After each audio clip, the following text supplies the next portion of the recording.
నమస్తే welcome to Praveen tech tips. By ఇవాళ వీడియోకి వచ్చేసారు కదా టెక్ న్యూస్ అండ్ చిన్న రిక్వెస్ట్ ఏంటంటే ఛానల్ సబ్స్క్రైబ్ చేసుకోండి, లేటెస్ట్ అప్డేట్స్ కోసం.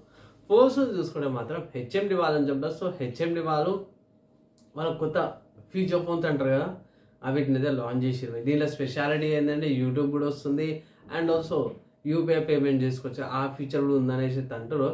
ఇక్కడ హెచ్ఎండి 105 4G, హెచ్ఎండి 110 అంటే 110 4G ఈ స్మార్ట్ ఫోన్స్ అయితే వచ్చినాయి. ఇక్కడ యూనిక్నెస్ ఏంటంటే బెజిల్స్ అండ్ కీప్యాడ్కి సంబంధించిన బటన్స్ ఎక్కువ ఉన్నాయి అన్నమాట. కొంచెం ప్రైస్ అయితే ఎక్కువ ఉంది, 2500 కొట్టింది, 2200 ఒక స్మార్ట్ ఫోన్ ప్రైస్ అయితే ఉంది అనమాట.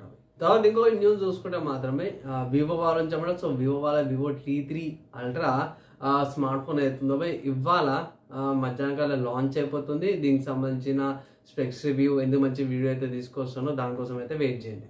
అండ్ నెక్స్ట్ చూసుకుంటే నథింగ్ వాళ్ళ నుంచి అన్నమాట. సో నథింగ్ వాళ్ళది కొత్తగా 2 సర్వీస్ సెంటర్స్ని అయితే ఓపెన్ చేస్తారంట. డేట్ ఎప్పుడో కన్ఫర్మ్ అయితే కాలేదు. మెయిన్ ఏంటంటే హైదరాబాద్ అండ్ చెన్నైలో ఈ 2 మేజర్ పెద్ద సిటీస్ ఉన్నాయి కదా, దీంట్లోనే సర్వీస్ సెంటర్స్ ఓపెన్ చేస్తామనేసి అయితే అప్డేట్ అయితే చేసారు అన్నమాట. సో మోస్ట్లీ అక్టోబర్ కల్లా అయిపోతుంది అనేసి అయితే ఇక్కడ మెన్షన్ అయితే చేసారు. తర్వాత సాఫ్ట్వేర్ సంబంధించిన న్యూస్ చూసుకుంటే మాత్రమే ఇది రాబ్లాక్స్ నుంచి అన్నమాట. సో రాబ్లాక్ వాళ్ళైతే కొత్తగా ఓపెన్ సోర్స్ AI టూల్ని తీసుకొచ్చారు. సో 3D ఎన్విరాన్మెంట్స్ కోసము టెక్స్ట్ ప్రాంప్ట్ని యూజ్ చేసి సో విజువల్గా చూపించడానికి. సో రాబ్లాక్స్ గురించి మీకు అందరూ తెలిసిందే కదా, సో సపరేట్గా నేను చెప్పుకోవాల్సిన అవసరం లేదు.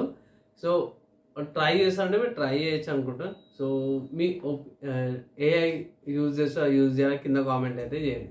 తర్వాత మీరు నెక్స్ట్ హార్డ్వేర్ సంబంధించిన న్యూస్ చూసుకుంటే AMD వాళ్ళ నుంచి అంటారు. సో AMD వాళ్ళ అఫీషియల్ లాంచ్ చేసి Radeon RX 7800M high and ఏమంటారు మొబైల్ గ్రాఫిక్ కార్డ్ని అయితే లాంచ్ చేసారు అన్నమాట. సో ఇది మనకి నార్మల్ 1,00,000 పైన అంటే 1,20,000 1,30,000 మధ్యలో వచ్చే ల్యాప్టాప్స్లో ఈ గ్రాఫిక్ కార్డ్ వస్తుంది. ఎందుకంటే పవర్ ఎక్కువ వేసుకుంటాం, 180 వాట్స్ పవర్ కన్జంప్షన్తో పాటు వస్తుంది, 12GB మెమరీతో పాటు కూడా వస్తుంది అన్నమాట. లాంచ్ అయింది.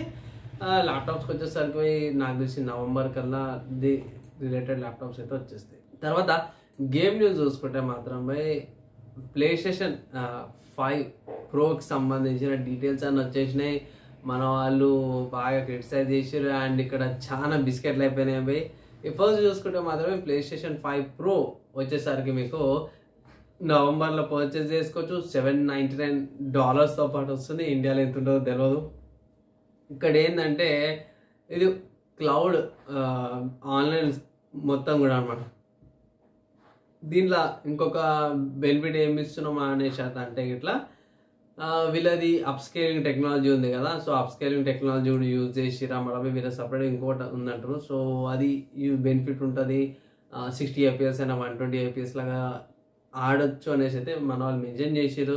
సో అఫీషియల్గా రివ్యూస్ వచ్చినాక మాత్రమే మనం అయితే కన్ఫర్మ్ చేసుకోవాల్సిందే. సో పెద్దగా ఏం లేదు. PlayStation 5కి PlayStation 5 Proకి 4 గీతలు యాడ్ చేసారు, ఆ డిస్క్ తీసి పడేసారు అన్న కాకి ట్రోలింగ్ అయితే అవుతుంది. పైగా మరి $799 మరి ఘోరం అనిపిస్తుంది నాకైనా సరే.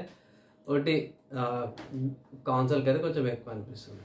అండ్ ఇవి ఇవాళ tech news and games updates ఎలా అనిపించినాయి, యూస్ఫుల్ అయిందా లేదా మీ కింద కామెంట్ చేయండి. నెక్స్ట్ వేళ కలుసుకుందాం.